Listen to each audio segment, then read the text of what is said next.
हं हनुमते नमः। प्यारे भक्तों, आज मंगलवार के दिन आप सभी सुनेंगे मंगलवार हनुमान जी की व्रत कथा। हे पवन पुत्र हनुमान, हे राम भक्त हनुमान, हे भगवान जी, आपकी इस पावन कथा को जो भी भक्त श्रद्धा पूर्वक पूरा सुने, उस भक्त की हर कष्ट को दूर करे, हर मनोकामना को पूर्ण करे। इसी मंगल कामना के साथ आज की इस पावन कथा का शुभारंभ करते हैं। जय श्री राम। हे भक्तों, मर्यादा पुरुषोत्तम भगवान श्री राम के परम भक्त श्री हनुमान जी के बारे में तो सभी जानते हैं। ये भी जानते हैं कि दशरथ नंदन राम हनुमान के हृदय में बसते हैं। लेकिन क्या आपको यह पता है कि एक बार पवन सुत हनुमान राम जी से ही लड़ने पहुंच गए? हो सकता है भक्तों, ये कथा श्रवण करके आपको हैरानी होगी, लेकिन यह सत्य है और इस घटना का जिक्र श्री राम कथा में सुनने और पढ़ने को मिलता है। लेकिन इससे भी ज्यादा हैरान करने वाली बात यह है कि पवन सुत जब श्री राम से लड़ने के लिए तैयार हुए तो उन्होंने सौगंध भी मर्यादा पुरुष उत्तम की ही ली। तो आइए जानते हैं कि ऐसा क्या हुआ था कि श्री राम के परम भक्त पवन सुत को उनसे युद्ध करना पड़ा। कथा मिलती है कि एक बार सेमरू पर्वत पर सभी संतों की सभा का आयोजन हुआ। केवर्त देश के राज संकुत भी उसी सभा में सभी संतों का आशीर्वाद लेने जा रहे थे। रास्ते में उन्हें देव ऋषि नारद मिले। राजा सुकंद ने उन्हें प्रणाम किया। इस पर श्री नारद जी ने उन्हें आशीर्वाद देकर यात्रा का प्रयोजन पूछा। राजा सुकंद ने उन्हें संत सभा के आयोजन की बात बताई। इस पर नारद मुनि ने कहा, अच्छा है, संतों की सभा में जरूर जाना चाहिए। ऐसा कहकर सुकंद को जाने का आदेश दिया। सुकंद जैसे ही सभा में जाने के लिए प्रस्थान करने लगे, तैसे ही नारद जी ने उन्हें आवाज दी। इसके बाद कहा कि जिस सभा में जा रहे हो उसमें सभी को प्रणाम करना, लेकिन ऋषि विश्वामित्र का अभिवादन बिल्कुल भी मत करना। इस पर सुकंद ने पूछा कि यह तो उचित नहीं है। तब श्री नारद जी ने कहा कि तुम भी राजा हो, वो भी पहले राजा ही थे, अब संत हो गए हैं, मत करना प्रणाम। राजा सुकंद ने किया भी ठीक वैसा ही। सभा के समाप्त होते ही विश्वामित्र जी श्री राम से मिलने पहुंचे। वहां पहुंचकर उन्होंने बताया कि उनका अपमान हुआ, वह इसे भूल भी जाते, लेकिन यह तो संत परंपरा का अपमान है। राम जी ने पूछा, गुरुजी क्या हुआ? तब विश्वामित्र जी ने कहा कि मेरा अपमान हुआ है। राम जी ने पूछा, किसने किया है? तब विश्वामित्र जी ने पूछा कि जानकर करोगे भी क्या? इस पर श्री राम जी ने कहा कि गुरुजी, आपके चरणों का सौगंध लेकर प्रतिज्ञा करता हूँ, जो सिर आपके चरणों में नहीं झुका है उसे काट दिया जाएगा। कल सुबह में उसका वध करूंगा। श्री राम की इस सौगंध का जैसे ही राजा सुकंद को पता चला, वह नारद मुनि को ढूंढने लगे। काफी देर तक वह परेशान रहे, लेकिन नारद मुनि उन्हें मिल ही नहीं रहे थे। व्याकुल होकर जब वह रोने लगे, तब नारद जी प्रकट हुए। सुकंद ने हाथ जोड़कर उन्हें सारी बात कह सुनाई, साथ ही प्राण दान की विनती की। इस पर नारद जी ने उन्हें माता अंजनी के शरण में जाने की सलाह दी। ये भी कहा कि अगर उन्होंने तुम्हें बचाने का वचन दे दिया तो तुम जरूर बच जाओगे, लेकिन यह भी कहा कि वह किसी को यह नहीं बताएंगे कि नारद जी ने उन्हें यह सलाह दी है। राजा सुकंद के रोने की आवाज सुनकर माता अंजनी बाहर पहुंची।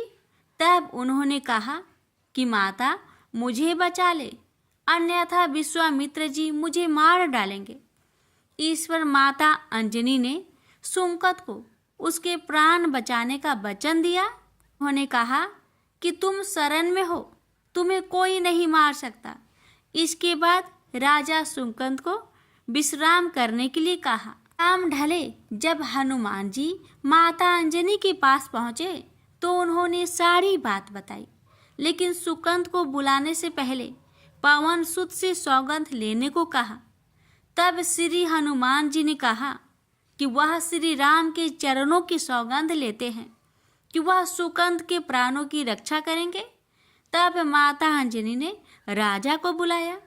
हनुमान जी ने पूछा, कौन तुम्हें मारना चाहता है? तब सुकंद ने बताया कि श्री राम उन्हें मार डालेंगे। इतना सुनते ही माता अंजनी हैरान रह गई। उन्होंने कहा कि तुमने तो विश्वामित्र जी का नाम लिया था। तब राजा ने कहा कि नहीं, वो तो मरवा डालना चाहते हैं, लेकिन मारेंगे तो राम ही। हनुमान जी ने राजा सुकंद को उनकी राजधानी में छोड़ा और श्री राम के दरबार में पहुंचे। वहां पहुंचकर उन्होंने राम जी से पूछा कि वह कहाँ जा रहे हैं। तब मर्यादा पुरुषोत्तम ने बताया कि वह राजा सुकंद का वध करने जा रहे हैं। तब हनुमान जी ने कहा, प्रभु उसे मत मारिए।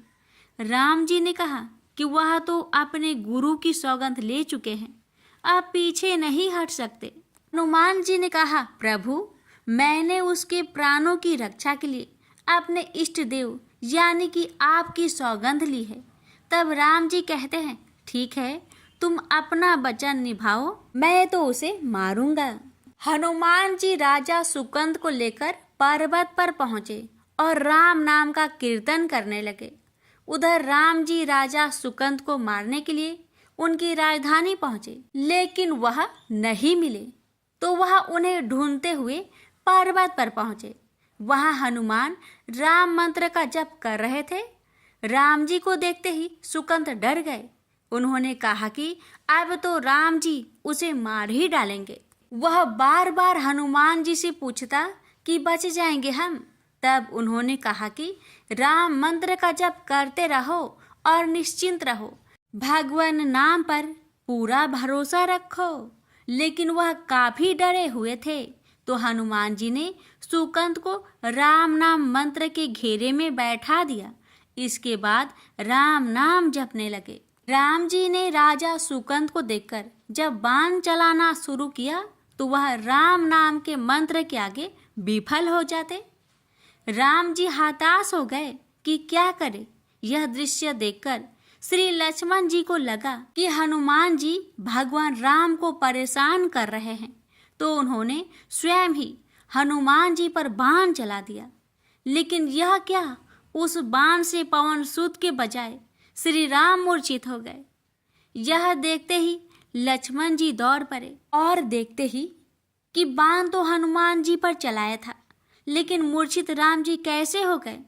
तब उन्होंने देखा कि पवन सुत के हृदय में तो श्री राम बसते हैं। राम जी जैसे ही होश में आए, वह हनुमान जी की ओर दौड़ पड़े। उन्होंने देखा कि उनकी छाती से रक्त बह रहा है। वह हनुमान जी का दर्द देख नहीं पा रहे थे।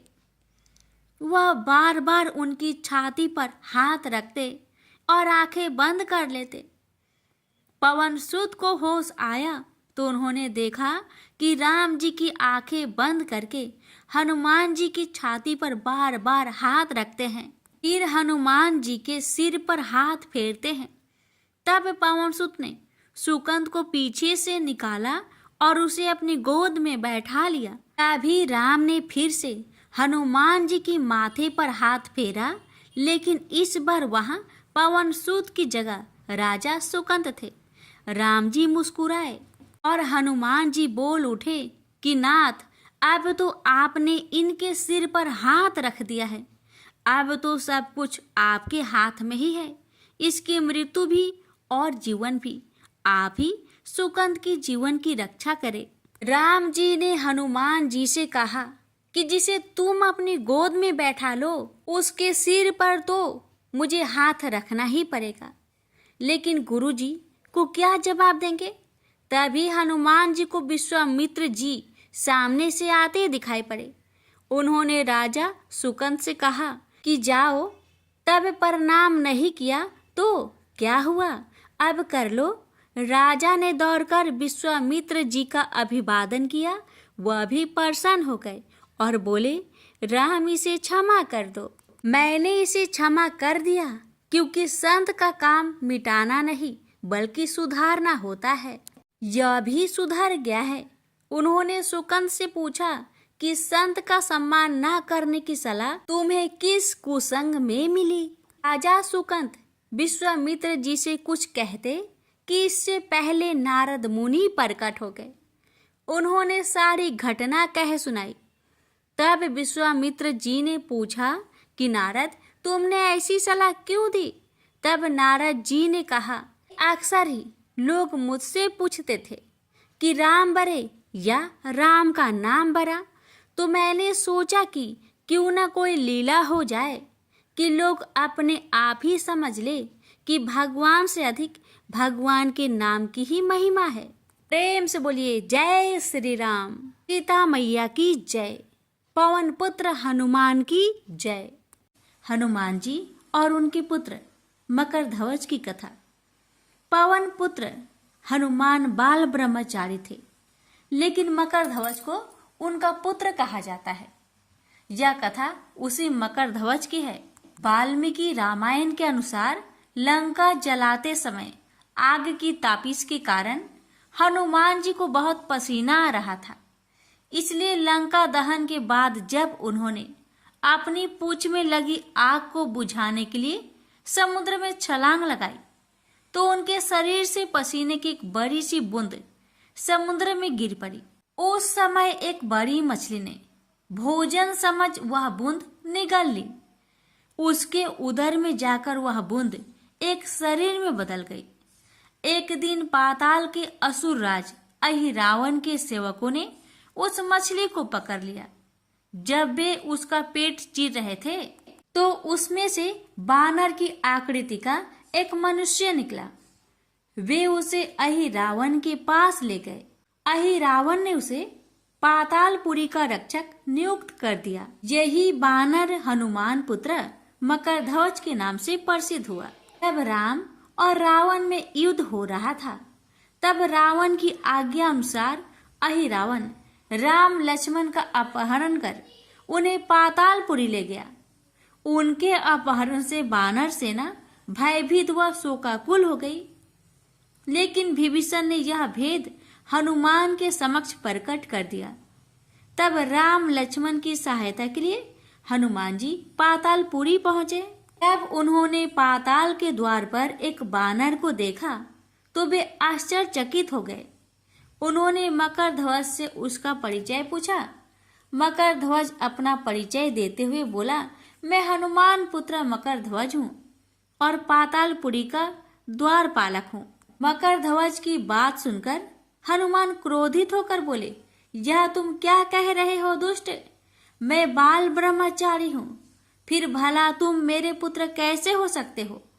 हनुमान का परिचय पाते ही मकरध्वज उनके चरणों में गिर गया और उन्हें प्रणाम कर अपनी उत्पत्ति की कथा सुनाई।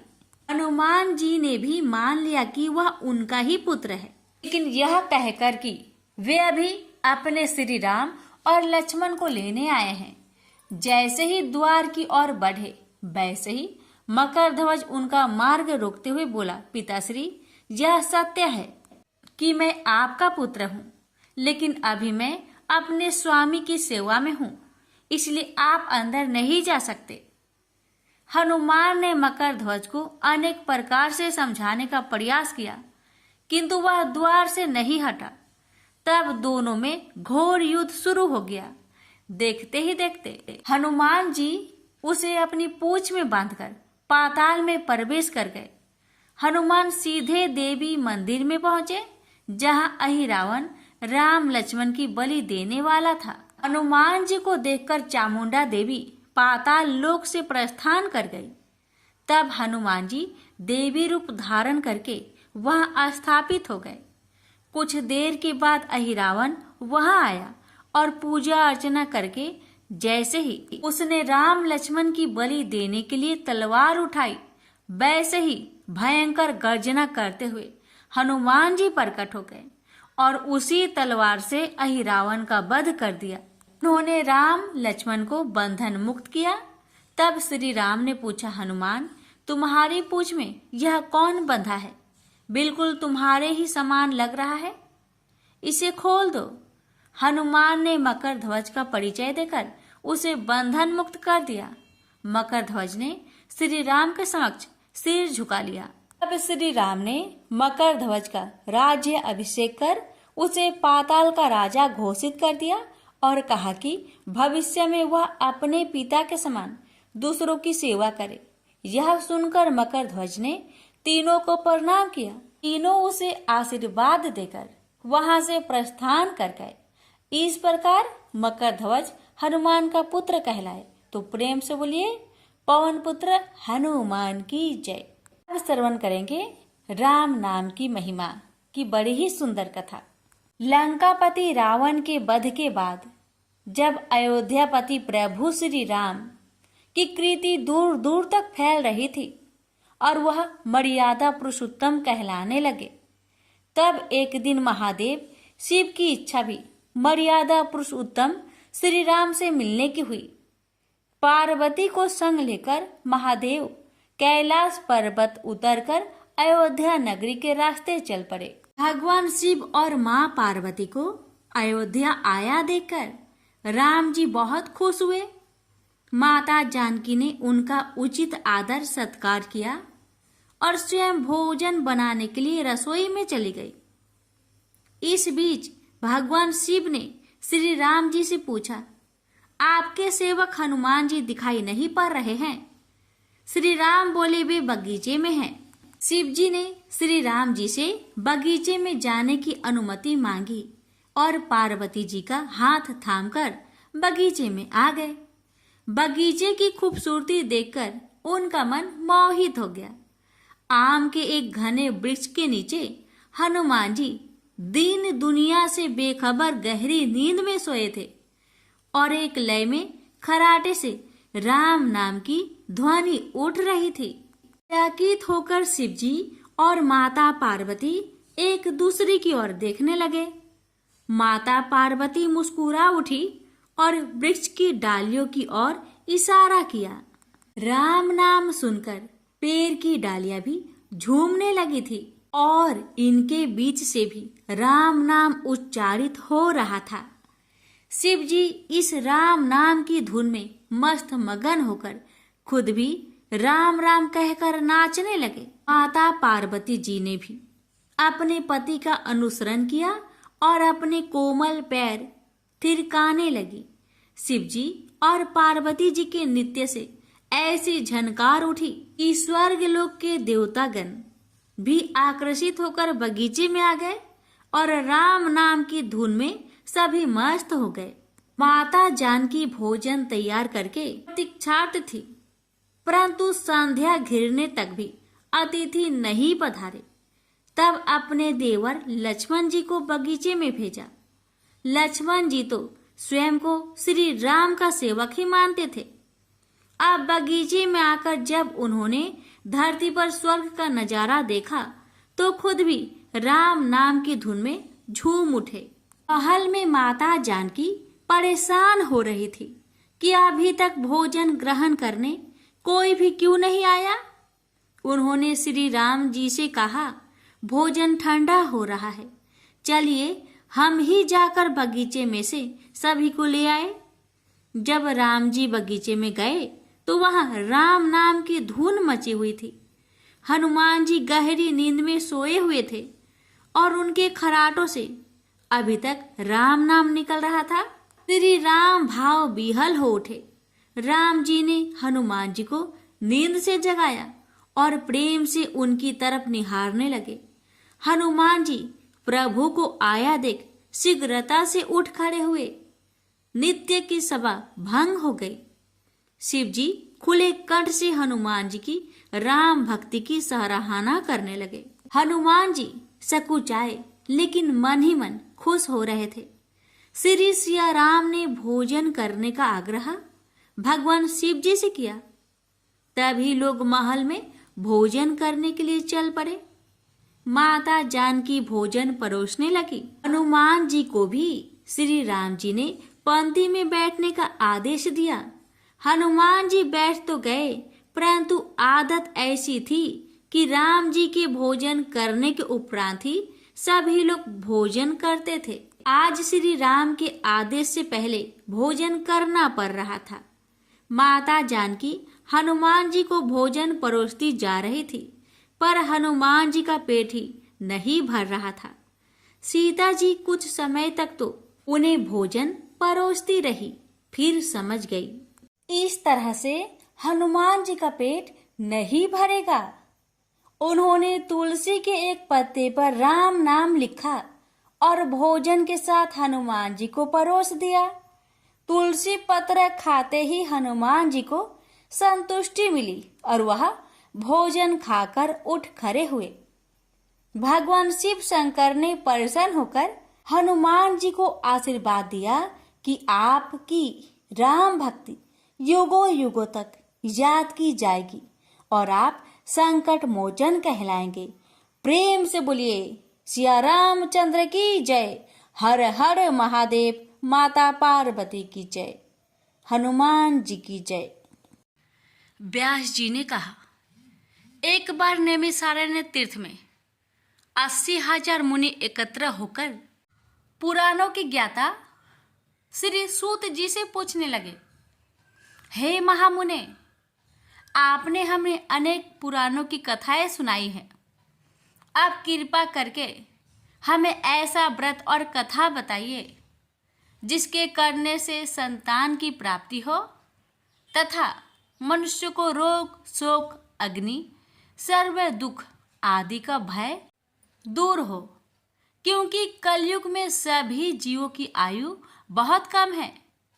फिर इस पर उन्हें रोग चिंता के कष्ट लगे रहेंगे तो फिर वह श्री हरि के चरणों में अपना ध्यान कैसे लगा सकेंगे। श्री सूत जी बोले, हे मुनियों, आपने लोक कल्याण के लिए बहुत ही उत्तम बात पूछी है। एक बार युधिष्ठिर ने भगवान श्री कृष्ण से लोक कल्याण के लिए यही प्रश्न किया था। भगवान श्री कृष्ण और युधिष्ठिर का संवाद तुम्हारे सामने कहता हूँ, ध्यान देकर सुनो। एक समय पांडवों की सभा में श्री कृष्ण जी बैठे हुए थे। तब युधिष्ठिर ने भगवान श्री कृष्ण से प्रश्न किया, हे प्रभु नंद नंदन गोविंद, आपने मेरे लिए अनेकों कथाएं सुनाई हैं। आज आप कृपा करके ऐसा व्रत या कथा सुनाइए जिसके करने से मनुष्य को रोग चिंता का भय समाप्त हो और उसको पुत्र की प्राप्ति हो। हे प्रभु, बिना पुत्र के जीवन व्यर्थ है। पुत्र के बिना मनुष्य नरकगामी होता है। पुत्र के बिना मनुष्य पितृ ऋण से छुटकारा नहीं पा सकता और ना ही उसका पुण्यक नामक नरक से उद्धार हो सकता है। अतः पुत्रदायक व्रत बतलाइए। श्री कृष्ण भगवान बोले, हे राजन, मैं एक प्राचीन इतिहास सुनाता हूँ, आप उसे ध्यान पूर्वक सुनो। कुंडलपुर नामक एक नगर था। उसमें नंदा नामक एक ब्राह्मण रहता था। भगवान की कृपा से उसके पास सब कुछ था, फिर भी वह दुखी था। उसका कारण यह था कि ब्राह्मण की स्त्री सुनंदा की कोई संतान न थे। सुनंदा पतिव्रता थी, भक्ति पूर्वक श्री हनुमान जी की आराधना करती थी। मंगलवार के दिन व्रत करके अंत में भोजन बनाकर हनुमान जी का भोग लगाने के बाद स्वयं भोजन करती थी। एक बार मंगलवार के दिन ब्राह्मणी गृह कार्य की अधिकता के कारण हनुमान जी को भोग ना लगा सके, तो इस पर उसे बहुत दुख हुआ। उसने कुछ भी नहीं खाया और अपने मन में प्रण किया कि अब तो अगले मंगलवार को ही हनुमान जी का भोग लगाकर अन्न जल ग्रहण करूंगी। ब्राह्मणी सुनंदा प्रतिदिन भोजन बनाती, श्रद्धापूर्वक पति को खिलाती, परंतु स्वयं भोजन नहीं करती और मन ही मन श्री हनुमान जी की आराधना करती। इसी प्रकार 6 दिन गुजर गए और ब्राह्मणी सुनंदा अपने निश्चय के अनुसार भूखी प्यासी निराहार रही। अगले मंगलवार को ब्राह्मणी सुनंदा प्रातः काल ही बेहोश होकर गिर पड़ी। ब्राह्मणी सुनंदा की इस असीम भक्ति के प्रभाव से श्री हनुमान जी बहुत प्रसन्न हुए और प्रकट होकर बोले, सुनंदा, मैं तेरी भक्ति से बहुत प्रसन्न हूँ, तू उठ और वर मांग। सुनंदा अपने आराध्य देव श्री हनुमान जी को देखकर आनंद की अधिकता से विह्वल हो श्री हनुमान जी के चरणों में गिरकर बोली, हे प्रभु, मेरे कोई संतान नहीं है, कृपा करके मुझे संतान प्राप्ति का आशीर्वाद दे, आपकी अति कृपा होगी।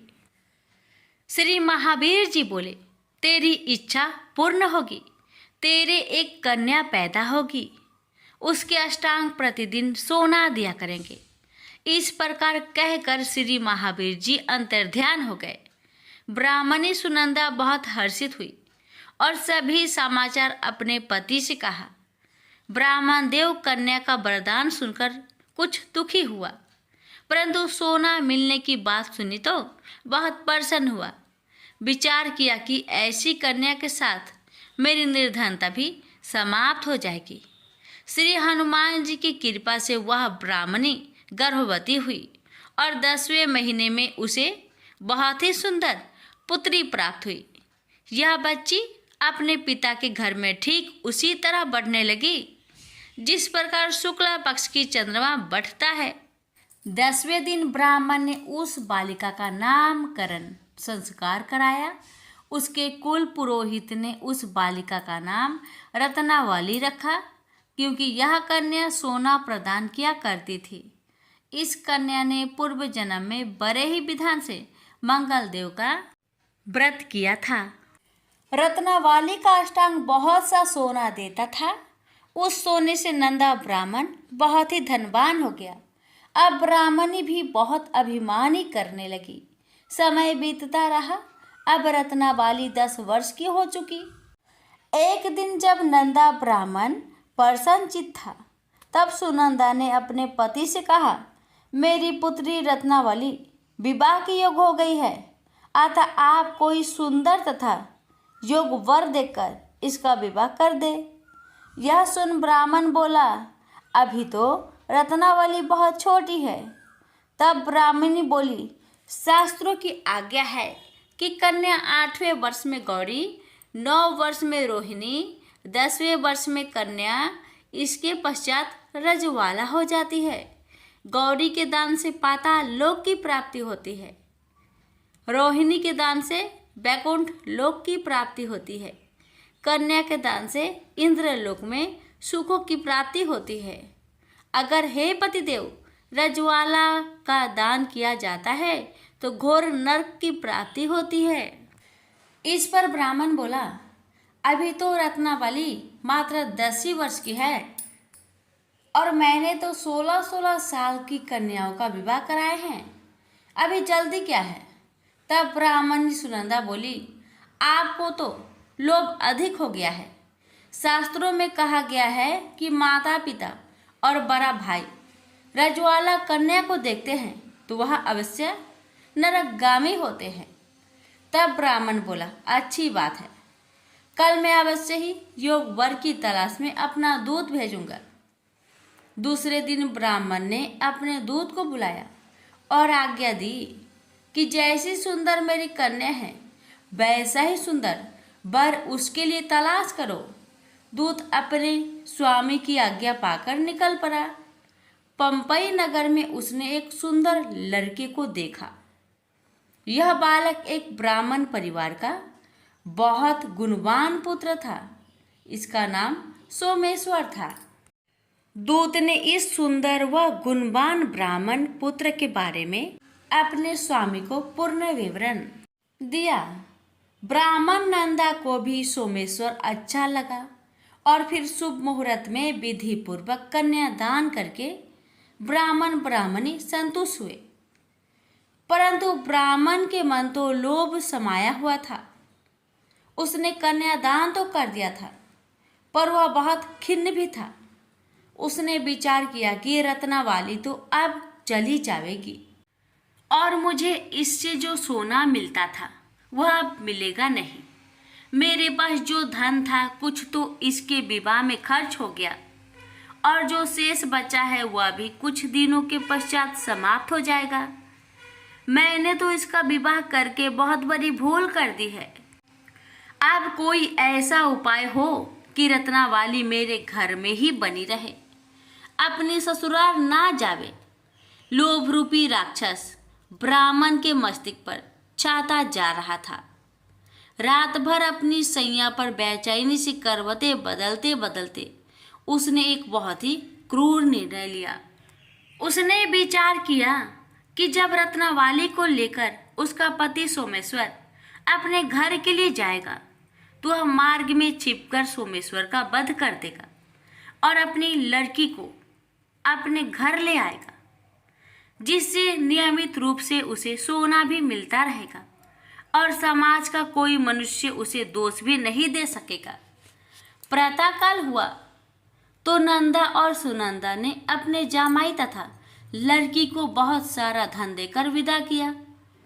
सोमेश्वर अपनी पत्नी रत्नावली को लेकर ससुराल से अपने घर की तरफ चल दिया। ब्राह्मण नंदा महालोभ के वशीभूत हो अपने मति खो चुका था। पाप पुण्य को उसे विचार न रहा था। अपने भयानक व क्रूर निर्णय को कार्य रूप देने के लिए उसने अपने दूत को मार्ग में अपने जामाई का वध करने के लिए भेज दिया था, ताकि रत्नावली से प्राप्त होने वाला सोना उसे हमेशा मिलता रहे और वो कभी निर्धन ना हो। ब्राह्मण के दूत ने अपने स्वामी की आज्ञा का पालन करते हुए उसके जमाई सोमेश्वर का मार्ग में ही वध कर दिया। समाचार प्राप्त कर ब्राह्मण नंदा मार्ग में पहुंचा और रुदन करते अपनी पुत्री रत्नावली से बोला, हे पुत्री, मार्ग में लुटेरों ने तेरे पति का वध कर दिया है। भगवान की इच्छा के आगे किसी का कोई बस नहीं चलता है। अब तू घर चल, वहां पर ही रहकर शेष जीवन व्यतीत करना। जो भाग्य में लिखा है वही होगा। अपने पति की अकाल मृत्यु से रत्नावली बहुत दुखी हुई। करुण क्रंदन व रुदन करते हुए अपने पिता से बोली, हे पिताजी, इस संसार में जिस स्त्री का पति नहीं है उसका जीना व्यर्थ है। मैं अपने पति के साथ ही अपने शरीर को जला दूंगी और सती होकर अपने इस जन्म को माता पिता के नाम को तथा सास ससुर के यश को सार्थक करूंगी। ब्राह्मण नंदा अपनी पुत्री रत्नावली के वचनों को सुनकर बहुत दुखी हुआ। विचार करने लगा, मैंने व्यर्थ ही जामाई वध का पाप अपने सिर लिया। रत्नावली तो उसके पीछे अपने प्राण तक देने को तैयार हो। मेरा तो दोनों तरफ से मरण हो गया। धन तो अब मिलेगा नहीं। जामाई वध के पाप के फलस्वरूप यम यातना भी भुगतनी पड़ेगी। यह सोचकर वह बहुत खिन्न हुआ। सोमेश्वर की चिता बनाई गई। रत्नावली सती होने की इच्छा से अपने पति का सिर अपनी गोद में रखकर चिता में बैठ गई। जैसे ही सोमेश्वर की चिता को अग्नि लगाई गई, वैसे ही प्रसन्न हो मंगलदेव वहां प्रकट हुए और बोले, हे रत्नावली, मैं तेरी पति भक्ति से बहुत प्रसन्न हूँ, तू वर मांग। रत्नावली ने अपने पति का जीवन दान मांगा। तब मंगलदेव बोले, रत्नावली, तेरा पति अजर अमर है, यह महाविद्वान भी होगा और इसके अतिरिक्त तेरी जो इच्छा हो वर मांग। तब रत्नावली बोली, हे ग्रहों के स्वामी, यदि आप मुझ पर प्रसन्न हैं तो मुझे यह वरदान दीजिए कि जो भी मनुष्य मंगलवार के दिन प्रातः काल लाल पुष्प लाल चंदन से पूजा करके आपका स्मरण करे, उसको रोग व्याधि ना हो, सज्जनों का कभी वियोग ना हो, सर्प अग्नि तथा शत्रुओं का भय ना रहे, जो स्त्री मंगलवार का व्रत करे वह कभी विधवा ना हो। मंगलदेव तथास्तु कहकर अंतर्ध्यान हो गए। सोमेश्वर मंगलदेव की कृपा से जीवित हो उठा। रत्नाबाली अपने पति को पुनः प्राप्त कर बहुत प्रसन्न हुई और मंगलदेव का व्रत प्रत्येक मंगलवार को करके व्रतराज और मंगलदेव की कृपा से इस लोक में सुख ऐश्वर्य को भोगते हुए अंत में अपने पति के साथ स्वर्गलोक को गई। प्रेम से बोलिए मंगल देव की जय। प्यारे भक्तों, अब रसपान करिए मंगलवार को सुनी जाने वाली मंगला गौरी माता की व्रत कथा। हे माता रानी, आपकी इस पावन कथा को जो भी भक्त श्रद्धा पूर्वक पूरा सुने, उन भक्तों की सभी मनोकामना को पूर्ण करना। प्रेम से बोलिए मंगला गौरी माता रानी की जय। प्राचीन काल में कुरु देश में श्रुति कीर्ति नामक एक राजा शास्त्र ज्ञाता, कीर्तिमान तथा शत्रु रहित था। वह 64 कलाओं को जानने वाला तथा धनुर्विद्या में निपुण था। उसके यहाँ संसार की किसी वस्तु की कमी ना थी। कमी थी तो केवल एक संतान की। संतान प्राप्ति के लिए वह दिन रात यत्न करता था। उसने संतान के लिए देवी की आराधना भी की। एक दिन देवी ने उसकी आराधना से प्रसन्न होकर उससे साक्षात दर्शन दिए और कहा, हे श्रुतकीर्ति, वर मांगो। राजा श्रुतकीर्ति ने कहा, माँ, यदि आप मुझ पर प्रसन्न है तो मुझे एक पुत्र दे।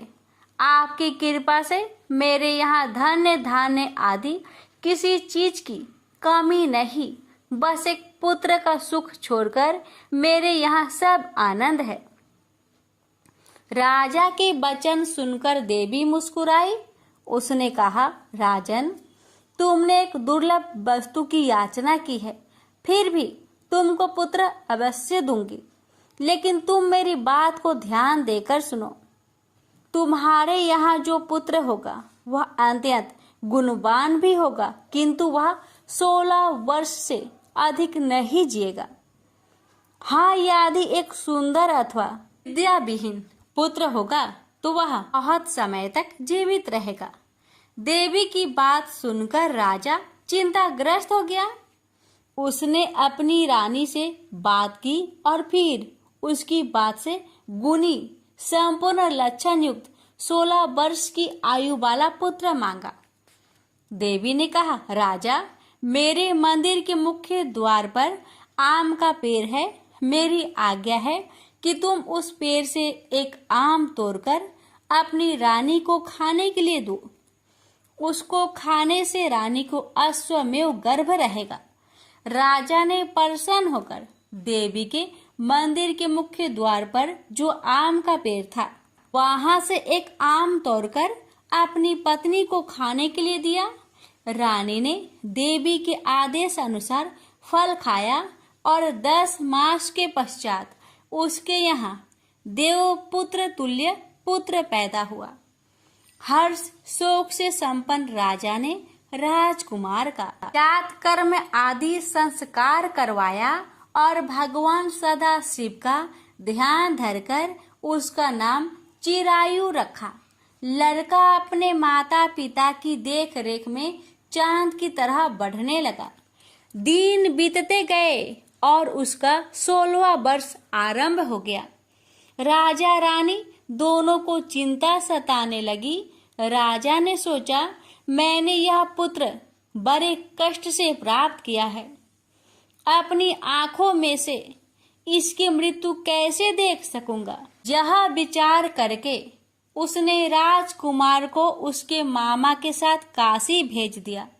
जाने के समय रानी ने अपने भाई से कहा, तुम कार्पटिक वेश धारण करके राजकुमार को काशी ले जाओ। मैंने इसके जन्म से पूर्व भगवान श्री सदाशिव से प्रार्थना की थी, हे प्रभु, पुत्र प्राप्ति पर मैं उसे जगतपति की यात्रा के लिए भेजूंगी। तुम इसको इस समय काशी ले जाओ, कि देह प्राण की रक्षा करना। रानी का भाई अपनी बहन की बात सुनकर भांजे को साथ लेकर काशी चला गया। कई दिन की यात्रा के पश्चात वह आनंद नगर पहुंचा। वहां पर बीरसेन नामक राजा राज्य करता था, जो शास्त्र ज्ञाता, कृतिमान तथा शत्रु रहित था। उस राजा की कन्या मंगल गौरी अपने रूप लावण्य के कारण चहु और प्रसिद्ध थी। मानो वह राजकुमारी आकाश की चांद की तुलना में धरती का चांद थी। इस समय राजकुमार चिरायु तथा उसका मामा आनंद नगर में शहर से बाहर के शाही बगीचे में पहुंचे। उस समय राजकुमारी मंगल गौरी अपनी सखी सहेलियों के साथ खेल रही थी। राजकुमार चिरायु तथा उसका मामा खेलती हुई लड़कियों को देखने लगे। खेलती हुई लड़कियों में से एक ने क्रोध में भरकर राजकुमार को रंडा कहा। उस बालिका को क्रोधित और दुर्वचन कहते देखकर राजकुमारी ने उस बालिका से कहा, हे सखी, तुम दुर्वचन क्यों कहती हो? मेरे संग अयोग्य वाणी बोलने वाली कोई भी स्त्री नहीं है। देखो, मंगला गौरी के प्रसाद एवं मंगला गौरी व्रत के प्रभाव से मेरे हाथ से जिसके माथे पर चावल गिर जाए, उसके साथ मेरा विवाह हो जाने पर यदि वह थोड़ी आयु वाला है तो भी चिरायु हो जाएगा। इसके बाद सब बालिकाएं अपने अपने घर को लौट गई। उस दिन राजकुमारी का विवाह वलिहक देश के ढिंढधर्मा राजा के पुत्र सुकेत नाम वाले राजकुमार से होने वाला था। लेकिन सुकेत मूर्ख, कुरूप तथा बहरा था। वर पक्ष वाले उसकी बजाय विवाह मंडप में अन्य अच्छा वर ले जाने की इच्छा प्रकट कर चुके थे। विवाह के पश्चात सुकेत के बजाय प्रस्तुत वर को भगा दिया जाएगा और सुकेतु बालिहक देश को अपनी पत्नी को लेकर लौट जाएगा। ऐसा विचार करके वर पक्ष के कुछ आदमी चिरायु के पास जाकर उसके मामा से कहने लगे, यह बालक तुम हमें दे दो, इसके द्वारा हमारा कार्य सिद्ध होने वाला है। इस भूमि पर परोपकार जैसा अन्य कोई धर्म नहीं है। उन लोगों की बात सुनकर चिरायु का मामा प्रसन्न हो गया, क्योंकि वह बगीचे में मंगल गौरी की बात सुन चुका था। उसने वर पक्ष वालों से कहा, आप लोग इस लड़के को क्यों चाहते हैं? विवाह के लिए वस्त्र, गहने आदि तो मांगे जा सकते हैं, लेकिन कोई वर थोड़े ही मांगा जाता है। फिर भी मैं आपकी बात रखता हुआ लड़का आपको दे रहा हूँ। और पक्षीजन राजकुमार चिरायु को विवाह मंडप में ले गए और विवाह कार्य सिद्ध हो गया। जब सप्तपदी आदि कार्य होने के बाद रात में राजकुमार मंगल गौरी के साथ सोया ही उसका 16वां वर्ष समाप्त हो रहा था। ठीक उसी समय काल साप के रूप में वहां आया। संयोगवश उसी समय राजकुमारी की नींद खुल गई और वह सांप को देखकर मारे भय के कांपने लगी। फिर उसने भय त्याग कर सांप की पूजा की, पीने के लिए उसे बहुत सा दूध दिया, प्रार्थना की, दिन बानी से उसकी स्तुति की। मंगल गौरी ने कहा, मैं उत्तम व्रत करूंगी, मेरे पतिदेव जीवित हो जाए और चिरंजीवी हो। देखते ही देखते सांप कमंडल में प्रवेश कर गया। अपनी कुछ की चोली से राजकुमारी ने कमंडल का मुख बांध दिया। उस समय राजकुमार अपने शरीर के अंगों को ऐंठते हुए जाकर उठकर बैठ गया। उसने राजकुमारी से कहा, मुझे बहुत भूख लगी है। राजकुमारी ने माता के समीप जाकर लड्डू आदि लाकर राजकुमार को खाने के लिए दिए। राजकुमार ने प्रसन्न होकर भोजन किया। हाथ धोते समय उसके हाथ से अंगूठी गिर गई। वह पान खाकर दोबारा सो गया। उसके सोने के बाद राजकुमारी कमंडल को बाहर फेंकने के लिए गई, लेकिन विधि के विधान से बाहर जाते समय चमकते हुए हार की चमक देखकर चकित रह गई। उसने उस घाट में स्थित हार को अपने गले में पहन लिया। थोड़ी रात बाकी रहने पर चिरायु का मामा आकर उसे ले गया। चिरायु के जाने के बाद वर पक्षीय जन सुकेतु को वहां ले आए। मंगल गौरी ने जब सुकेतु को देखा तो कहा, यह मेरा पति नहीं है। इस पर वर पक्षीय जनों ने राजकुमारी से कहा, हे देवी, यह तुम क्या कह रही हो? यदि कोई पहचान हो तो कहो। मंगल गौरी ने कहा, रात को मेरे पति ने जो मुझे जराऊ हार दिया है, उस हार के रत्नों की सुंदरता यह बताए, यह कोई अन्य ही है। रात्रि में अम्र सेचन के समय मेरे पति का केसर युक्त पद मेरी जांग में लगा हुआ है। सब लोग उसे देखो। रात के समय मेरे पति और मेरे पति के बीच जो बातचीत हुई है और हमने क्या भोजन किया था, ये भी बतलाए तो यह मेरा पति होगा। मंगल गौरी की बात सुनकर वर पक्षीय जनों ने कहा, ठीक है, लेकिन सुकेतु उपरोक्त प्रश्नों में से किसी एक का भी उत्तर नहीं दे सका। इस पर कन्या पक्ष वालों ने उसके साथ राजकुमारी को भेजने से इनकार कर दिया और वर पक्षीय जन अपना सा मुंह लेकर जैसे आए थे वैसे ही लौट गए। मंगल गौरी के पिता महाराजा वीरसेन ने प्रसन्न होकर एक महान यज्ञ रचाया। उसने ये भी सुना कि वर पक्षीय जन किस प्रकार अपने कुरूप राजकुमार के बजाय किसी अन्य सुंदर युवक को विवाह के मंडप में ले आए थे और उसके साथ मंगल गौरी का विवाह हुआ था। अब मंगल गौरी राजमहल के बरामदे में एक चीक की ओट में बैठ गई और प्रत्येक आते जाते यात्री को देखने लगी ताकि उनमें कहीं उसे चिरायु दिखाई दे जाए।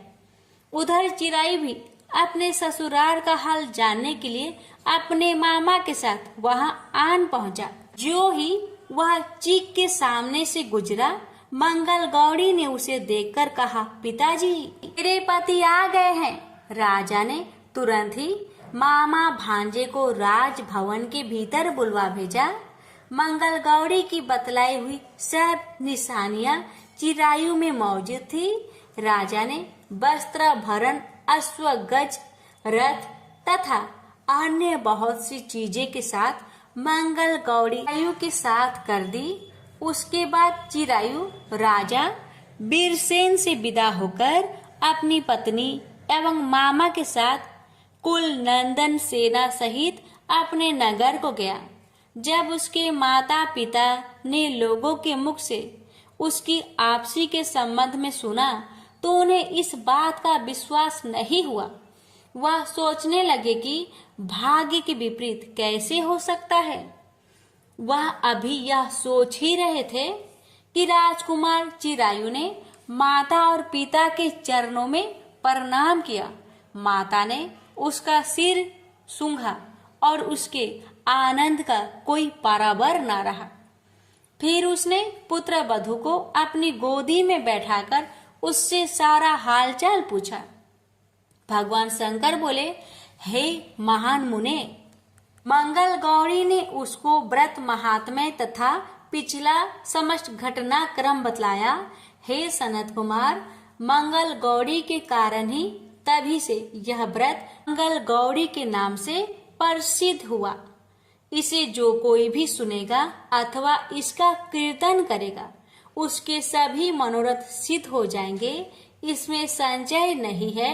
श्री सूत जी बोले, हे ऋषिगण, भगवान शंकर ने सनत कुमार से इस व्रत को कहा और वह इस कार्य की सिद्धि वाले व्रत को सुनकर गदगद हो उठे। उनको इसके सुनने से परमानंद की प्राप्ति हुई। प्रेम से बोली मंगला गौरी माता की जय।